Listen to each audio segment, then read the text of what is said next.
Salve Maria. Hoje eu gostaria de comentar sobre um título de Nossa Senhora que tem muito a ver com o tempo que nós estamos vivendo, que é da Quaresma, que é o título de Nossa Senhora da Soledade. Quem acompanha as missas daquele santuário do Bom Jesus já deve ter ouvido falar bastante desse título. Na verdade, Nossa Senhora da Soledade é a Nossa Senhora das Dores, pela imagem a gente já vê. Só que ela é a Nossa Senhora das Dores na meditação de um mistério muito específico, que é o mistério de Nossa Senhora no Sábado Santo. Soledade quer dizer solidão. É o mistério da solidão de Nossa Senhora naquele dia do Sábado Santo.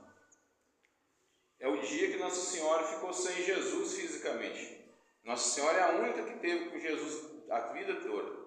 Desde a concepção, desde quando o anjo anunciou, na infância, no nascimento, na infância, na juventude, na vida adulta e pública, na cruz e na ressurreição. Mas naquele dia do Sábado Santo, como Nosso Senhor estava com o corpo sepultado, Nossa Senhora não esteve com ele fisicamente, mas ao mesmo tempo que uma solidão não é uma solidão, porque ela estava ligada a Jesus pela fé. Nossa Senhora foi a única que nunca perdeu a fé. Os discípulos tinham fugido, os apóstolos, as mulheres que ficaram ao pé da cruz, até elas perderam a fé, porque elas voltaram no domingo de manhã para ungir o corpo, porque eles não tinham mais fé na ressurreição. Se elas tivessem fé que Jesus ressuscitaria, eles não iriam lá ungir o corpo. Então, a tradição da igreja diz que no Sábado Santo, Nossa Senhora guardou toda a fé da igreja, só ela manteve a fé firme. Até um detalhe que a gente pode falar antes, foi assim que surgiu o ato de piedade da Via Sacra. A tradição da igreja diz que no Sábado Santo, Nossa Senhora voltou visitando os lugares onde Jesus passou. Então, por isso, cada lugar que Jesus passou é uma estação, cada mistério aconteceu. Então, eu vou dizer, a primeira Via Sacra quem fez foi Nossa Senhora no Sábado Santo. Por isso a gente reza a Via Sacra até hoje. Mas a primeira meditação que a gente pode ter aqui é o dom da fé, né? Nossa Senhora foi aquela que guardou a fé, que teve a fé mais firme. A fé, segundo o ensinamento da igreja, o que é a fé? Ela é uma adesão da nossa inteligência a uma verdade revelada por Deus. Quando Deus revela aquela verdade, a minha inteligência adere e eu mudo a minha vontade de acordo com aquela. Por isso que nós rezamos no Pai Nosso: seja feita a vossa vontade, que através da fé a gente adequa a nossa vontade à de Deus. E a fé, por exemplo, Nossa Senhora, a fé firme dela é demonstrada de vários modos. Foi revelada a ela pelo anjo que Jesus seria o Filho do Altíssimo, grandioso, Deus encarnado. Mas quando ela recebe Jesus nos braços, morto, e está morto e sepultado, está uma figura totalmente diferente daquilo que foi dito a ela. Mas pela fé, ela sabia que a verdade é aquela anterior, que foi dita por Deus para ela. Que Nossa Senhora, o que ela fez? Aderiu à inteligência ao que Deus revelou a ela. E apesar da dor que ela passou, foi uma dor com serenidade, porque ela sabia que ia passar aquilo.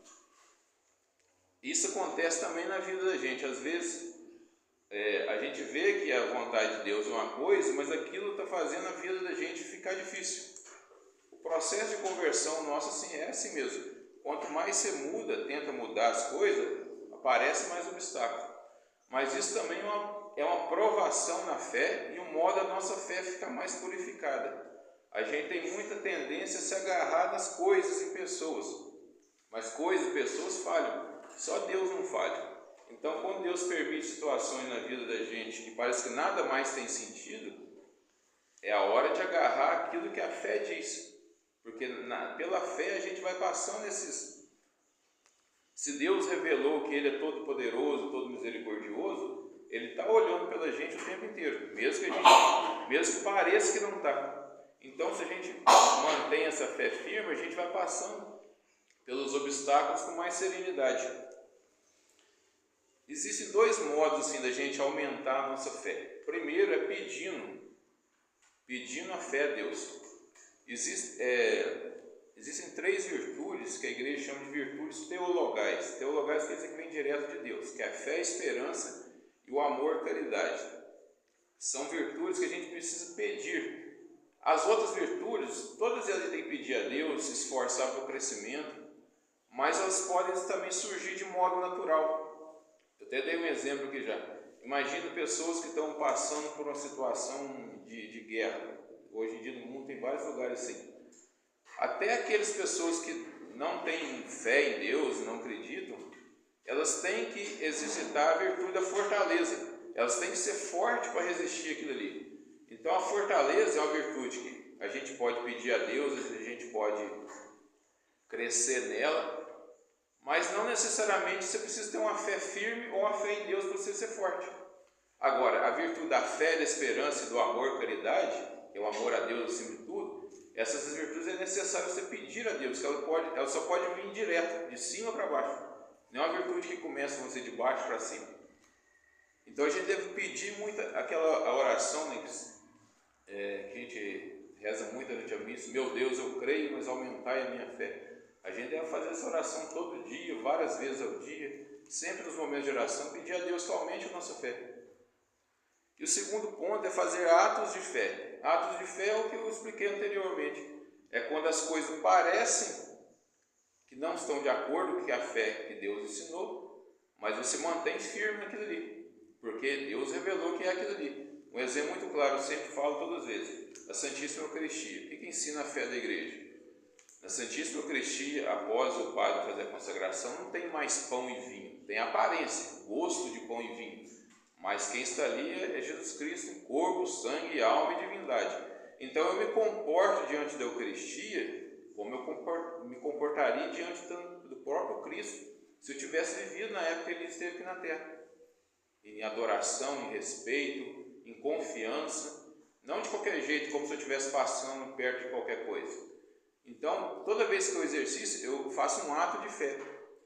E a virtude, quanto mais eu me habituo a ela, ela vai ficando mais forte, mais firme e mais fácil de... Se eu vou treinando, né? É um treinamento. Quanto mais treino, é igual quem dirige, aqui está aprendendo a dirigir. No início você fica todo perdido com tanta coisa que tem dentro do carro. Com o tempo você faz automático, você nem vê. Mexendo em marcha, câmbio, pedal, você faz tudo automático. Então a fé e as virtudes é assim também. Quando mais você exercita, vai ficando mais fácil de você fazer durante a vida. O outro ponto é que leva ao título, né, Nossa Senhora da Soledade, quer dizer solidão. Quando a gente fala em solidão, normalmente a gente se assusta. A solidão, a princípio, é uma coisa ruim. Mas existe um bom modo de viver a solidão, que é a solidão com Deus. Nossa Senhora estava só, mas ao mesmo tempo não, porque pela fé ela estava unida a Jesus e sabia que ele ia ressuscitar. O bom modo de viver a solidão, a chamada solidão com Deus, é estar a sós com Deus. Eu vi um exemplo há pouco tempo de como explicar isso, muito bom assim. Imagina você estar conversando com um amigo, daquelas conversas que dá vontade de você ficar horas a fio, porque uma boa conversa, seu amigo e tal. Aí de repente chega uma pessoa que não te conhece, não conhece nenhum dos dois, começa com um assunto inoportuno, atrapalha tudo ali. Atrapalhou aquele momento de amizade. Nós precisamos ter momentos a sós com Deus, momentos de amizade com Deus. Santa Teresa d'Ávila dá uma definição de oração que é assim: a oração é um trato de amizade com alguém que eu sei que me ama. Então o momento de oração é um momento de eu estar a sós com Deus, no momento de amizade. Eu sei que Deus é todo poderoso, mas Ele quer ser meu amigo também. E a oração deve ser uma conversa de amizade.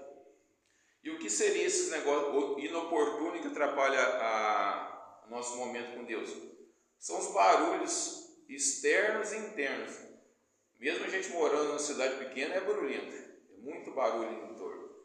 E o problema maior é que quando a gente está em casa, assim, a gente também enche a nossa cabeça de barulho. Excesso de televisão, excesso de internet, celular, a gente está o tempo inteiro com alguma coisa ligada.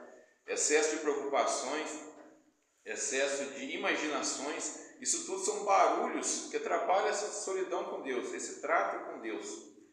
Então a gente tem que fazer um esforço. Não tem como a gente ter esse tempo a sós com Deus sem fazer esforço. Nosso Senhor Jesus disse, né, quando quereis orar, entrai no quarto e conversai com o Pai.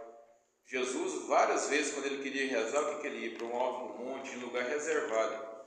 Eu já até fiz algumas instruções falando, as pessoas que fazem o discernimento que Deus chama eles para uma vida de monge, né, de clausura, é que Deus chamou ele para ter uma vida assim, de silêncio e oração, com um tempo maior. A vida deles é dedicada à oração e ao trabalho, mas com um tempo maior de trabalho, de oração. Mas tem a gente que vive no mundo aqui fora, tem as obrigações, precisa tirar tempos durante o dia de silêncio. Esse silêncio com Deus, do tempo de oração. Já comentei essa questão do tempo de oração várias vezes aqui. Então você precisa criar um ambiente para ter um momento a sós com Deus, porque nesse momento a sós com Deus, você vai se olhar para si mesmo, olhando para Deus. Porque a gente conhece a si mesmo quanto mais olha para Deus. E esse momento de solidão, de oração, parece paradoxo, mas ele vai reforçar o modo da gente tratar depois na vida comum. Se a pessoa ficar com barulhos na mente, do dia, da mente, ela vai ter problemas, primeiro psicológicos. Na prática, a pessoa vai começar a ficar doida de tanto barulho. Hoje em dia as pessoas estão completamente viciadas em celular e a maioria está com problema psicológico. E também, pior, isso vai causando problemas espirituais. Que você precisa desse momento de oração, porque é no momento de oração que você vai conhecer a vontade de Deus. Conhecendo a vontade de Deus, você vai tentar mudar de vida. Então, eu já comentei isso várias vezes também aqui. Você precisa montar um tempo de oração em casa, um tempo de silêncio. De preferência, de manhã, antes de você começar as atividades do dia. Acorda mais cedo do que o horário normal, acorda um pouco mais cedo no máximo. E organiza o seu tempo ali, porque a cabeça está limpa da noite que passou, mais descansada. Então, se não dá de manhã, organiza outro dia, outro horário, mas o melhor de manhã. O momento de você parar, rezar, pegar a Bíblia, fazer uma meditação, ou um livro de um santo, no início vai ser difícil, ainda mais se a pessoa não estiver acostumada, mas com o tempo, como eu disse, você vai habituando, vai melhorando, você vai sentir falta daquele momento. E você vai perceber que aquele momento de manhã vai dar força para o restante do dia. Tem um santo que diz assim, não, o católico sem oração é como um soldado sem arma. Soldado que vai para a guerra sem arma e morre no primeiro confronto. Então você vai notando que esse tempo de oração vai te abastecendo para todas as coisas do dia. Coisas que você achava muito difícil de lidar durante o dia, você vai perceber que começa a ficar mais fácil. Então, esses são esses dois pontos que eu queria comentar por hoje, que Nossa Senhora é exemplo, né, de a fé firme, né? A gente deve pedir muito a fé com a intercessão de Nossa Senhora. Tem um santo que diz assim, né, que no céu ninguém precisa mais de fé, né, porque está vendo já Deus. Então Nossa Senhora que tinha fé mais firme, fazendo uma comparação, é como se ela tivesse uma fé sobrando, né? Então a gente pede que ela dê um pouco daquela fé para nós. E essa solidão bem vivida, que é a solidão de estar sós com Deus, que na prática não é uma solidão, porque com Deus ele nunca está só. Então são esses dois pontos que eu queria comentar aqui hoje para a gente refletir.